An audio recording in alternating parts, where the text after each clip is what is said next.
Bagaimana hukum menfidyahi orang yang sudah meninggal dunia daripada kewajiban dia saat hidupnya? Pada bagian ini ulama berbeda-beda.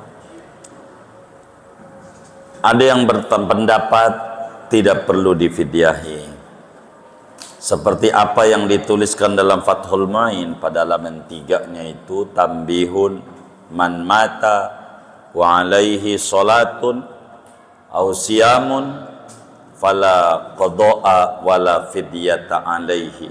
Siapa mati punya utang salat, punya utang puasa, kagak ada qada, kagak ada fidyah. Ada pendapat itu. Tapi ada juga ulama berpendapat ada fidyah buat puasa berdasarkan hadis Nabi, man mata wa alaihi siyamun at'ama anhu waliyuh. Siapa orang mati punya utang puasa Ramadan, maka difidyahin, diberikan beras makanan pokok oleh keluarganya yang mengerjakan dari hartanya si mayit. Ada juga yang berpendapat dikodoin saja, artinya puasa yang ditinggalin, man mata wa alaihi siyamun soma anhu waliyuh. Siapa orang mati punya utang puasa, dikodoin oleh keluarganya. Bisa saja begitu. Lalu bagaimana? Nah, berbicara fidyah puasa di dalam madhab Syafi'i itu masyhur pendapatnya. Fidyah puasa, puasa yang ditinggalin berapa? Dari mulai dia balegnya umur berapa dia? 15 tahun. Waktu SMP tuh dia puasa enggak? Apa ikut sahur di rumah, di jalanan sahur juga? Berarti enggak puasa. Berapa kali tuh difidyahin gitu, bayarin fidyah dari harta dia. Namanya utang kepada Allah. Utang kepada Allah maka kudu dibayar. Itu fidyah. Berbicara fidyah solat, ini ikhtilaf para ulama. Di dalam mazhab Abu Hanifah itu mu'tamad, bisa solat yang ditinggalkan itu sesudah wafat di fidyahin per solat per mud.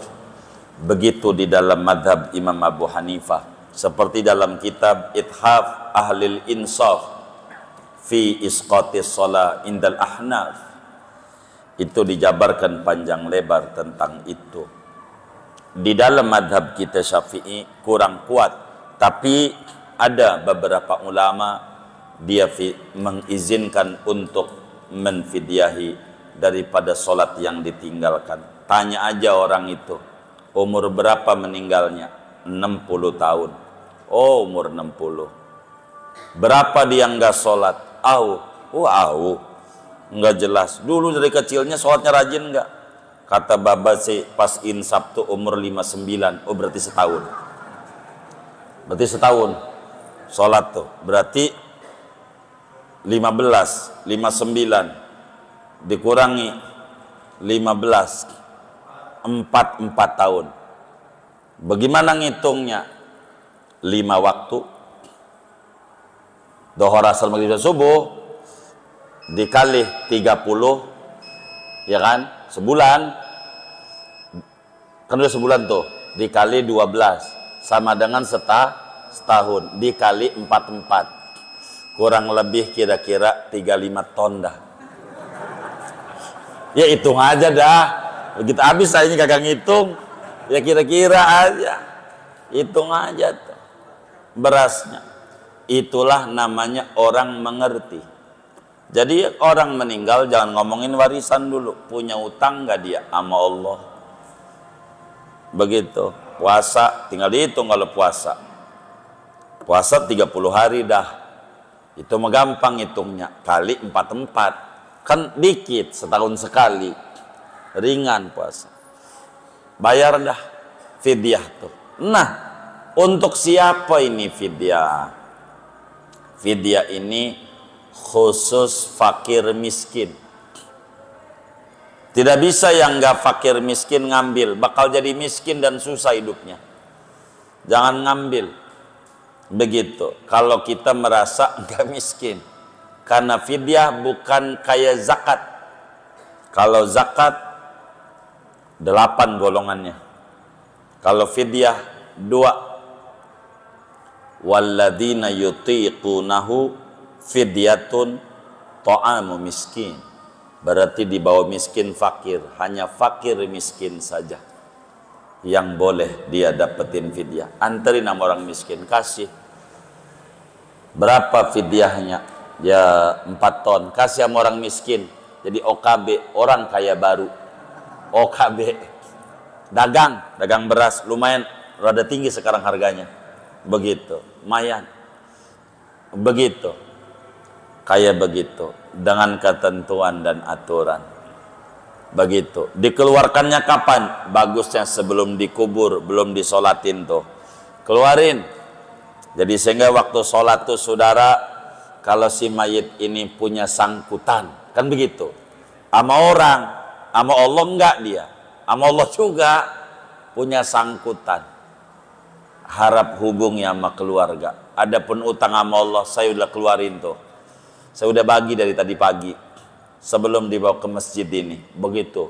Kasih sama orang miskin. Begitu. Jadi ala kulli hal fidyah, silahkan saja fidyah puasa, dan itu masyhur kalau fidyah puasa.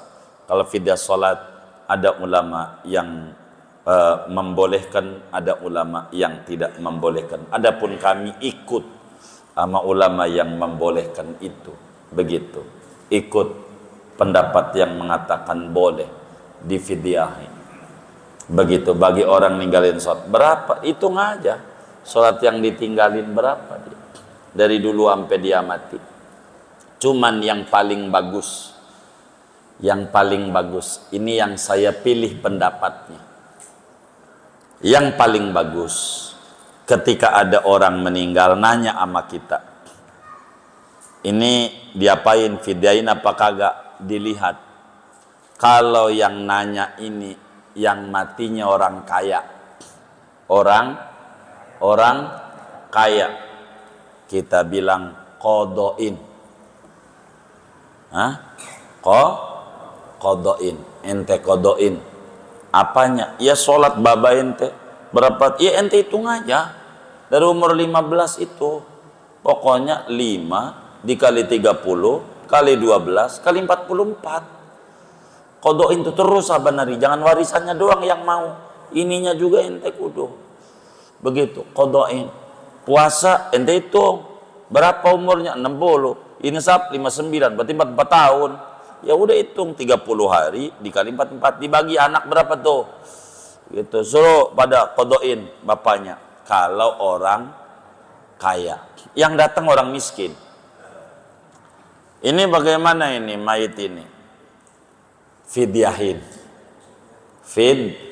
Fidyahin. Ente ada beras. Begitu. Jangan nama orang kaya suruh fidyahin. Enak dia.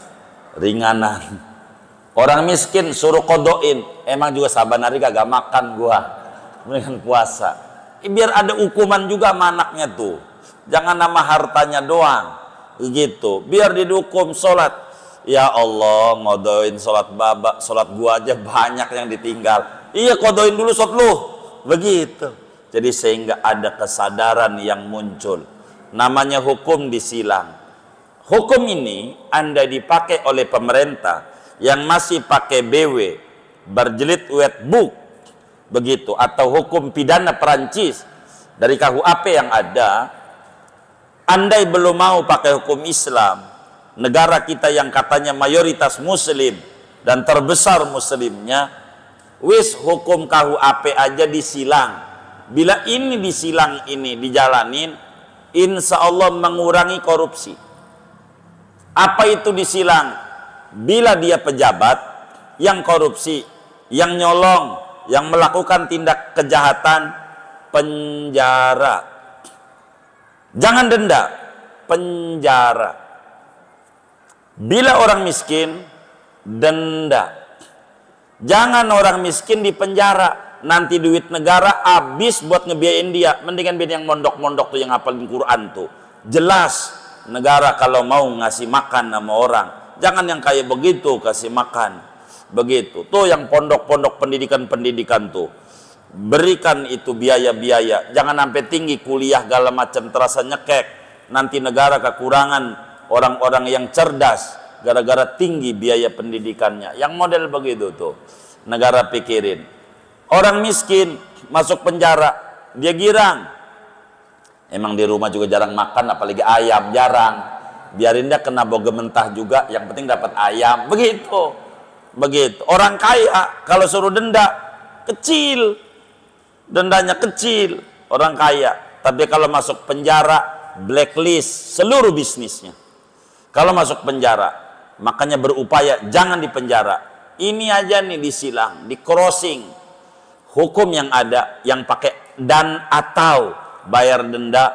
Sebagai hakim, pilih dia orang kaya, penjara, enggak ada tawar menawar. Begitu. Dia orang miskin, denda, enggak ada penjara. Denda, enggak ada penjara. Dari mana? Makanya jangan melakukan tindak kejahatan. Begitu. Kalau masuk penjara, di rumah makan sehari sekali, di penjara 3 kali, enak. Mana dikasih AC lagi. Di rumah orang ada AC, pakai kipas, itu juga bekas sate Ramadan, Idul Adha tahun lalu. Begitu kipasnya, udah bolong-bolong lagi. Ini namanya cara sebagai hakim. Coba aja kita bingung ngelihatnya. Hukumnya sama dari KUHP, tapi cara berpikirnya antara jaksa dan pengacara berbeda. Kan sama dari situ. Dalilnya sama. Pengambilannya sama. Kenapa hasilnya berbeda? Ada apa ini? Begitu. Ini yang kayak begini nih yang harus dihindari. Oleh karena itu, Bunda yang mulia, kalau ditanya bolehkah difidyahi? Ya, ada pendapat itu boleh. Bahkan Muallim Syafi'i Hadzami, Allah yarham, ulama besar Betawi, mengarang kitab namanya Mujalah Fidyah Salat. Risalah kecil tentang fidyah salat. Lumayan biasa itu dengan dalil-dalil yang kuat. Kurang lebih demikian yang saya mampu menjawabnya. Wassallallahu wasallam ala